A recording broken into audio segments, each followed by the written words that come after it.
आज ICSE mathematics का crash course में कर रहा हूँ। बहुत दिन के बाद मैं एक नया वीडियो आप लोग के साथ लेके आया हूँ। आज का टॉपिक है रिफ्लेक्शंस। ठीक है, रिफ्लेक्शन में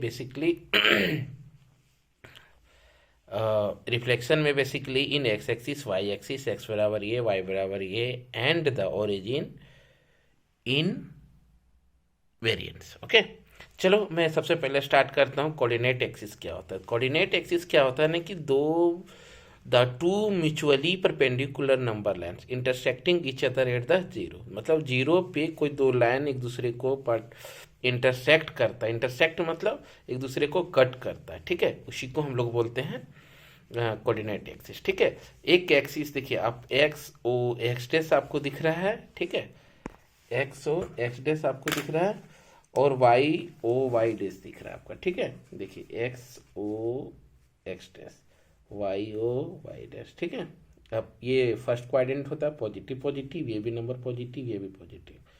सेकेंड क्वाड्रेंट होता है माइनस प्लस, मतलब एक्स एक्स एक्सिस नेगेटिव रहेगा और वाई एक्सिस पॉजिटिव। थर्ड में आ जाए दोनों दोनों आपका नेगेटिव और फोर्थ में आपका पॉजिटिव और निगेटिव। ठीक है, अब आते हैं कोऑर्डिनेट एक्सिस पे होता क्या। कोऑर्डिनेट पी एक्स वाई मान लो दिया हुआ है, तो the number x of the pair x y is the distance of the point P from y axis and is called x coordinate बोलो या अबसिस्टा बोलो। ठीक है, और the second number y of the pair x y is the distance of the point P from x axis and is called y axis and ordinate.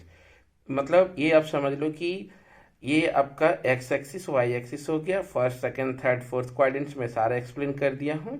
ठीक है, अब आता है आपका रिफ्लेक्शन। रिफ्लेक्शन दैट इज क्या होता है ना कि जैसे देखो आप मिरर के सामने आप अपने आप को खड़ा कर लो। हाँ, तो जितना डिस्टेंस पे मिरर के पास आप खड़ा रहोगे सेम डिस्टेंस पे आपका इमेज भी बनेगा behind the mirror, same distance पे। ठीक है, देखो यहाँ पे स्टेटमेंट भी लिखा है कि when an object is placed before a plane mirror the image format is the at same distance behind the mirror as the object is in क्या है फ्रंट ऑफ इट्स। ओके, अब चलो पहला पॉइंट है reflection in the line y बराबर zero that is in x axis. अगर आपको reflection अगर बोला गया M x x comma y दिया हो और अगर वो बोल दिया आपसे कि दैट इज कि आपका एक्स एक्सिस पे, तो उसका रिफ्लेक्शन कहाँ पे बनेगा? तो याद रखना जहाँ एक्स एक्सिस की बात हो और वाई जीरो हो तो वाई का वेरिएबल चेंज होगा। अगर एम एक्स वाई है अगर और उसका रिफ्लेक्शन पूछा तो x negative y x x comma minus y हो जाएगा। ठीक है, एग्जाम्पल के थ्रू समझा सकता हूँ मैं।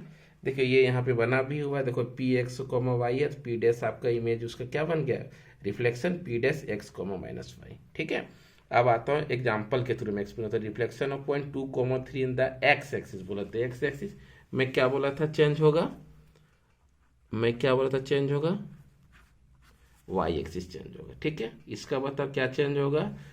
वाई चेंज होगा। अगर पॉजिटिव में है तो क्या हो जाएगा? वो निगेटिव में। ठीक है, चलो अब आ जाए reflection in the line x zero होगा और वाई एक्सिस पे। ठीक है, तो यहाँ पे अब एक्स चेंज होगा, जहाँ एक्स जीरो हो जाएगा तो वहाँ पे एक्स चेंज होगा। तो that is M y x comma y equal to minus x comma y. अब देखो इसका भी रिफ्लेक्शन पॉइंट्स देखो आपको दिखा दिया गया है। ठीक है, अब चलो reflection of point 2,3 in y axis. Y axis में जहाँ बोल दिया तो क्या चेंज हो जाएगा आपका? एक्स एक्सिस का टर्म। ठीक है, पहला कोऑर्डिनेट जो होता है किसी भी पेयर का, पहला एक्स होता है दूसरा वाई होता है। ठीक है, फिर देखो 2,-3 है तो ये हो जाएगा -2,-3। ठीक है, अब लास्ट आता है रिफ्लेक्शन इन द ओरिजिन। जब ओरिजिन से रिफ्लेक्ट करता था पी एक्स कॉमा वाई है तो दैट इज क्या हो जाएगा उसका रिफ्लेक्शन ओरिजिन के through? P dash minus x minus y. अगर कोऑर्डिनेट अगर एम दिया हुआ, अगर रिफ्लेक्शन अगर आपसे पूछे reflection of point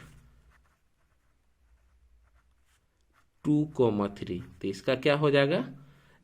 in origin बोलो तो इसका आंसर हो जाएगा -2 और -3।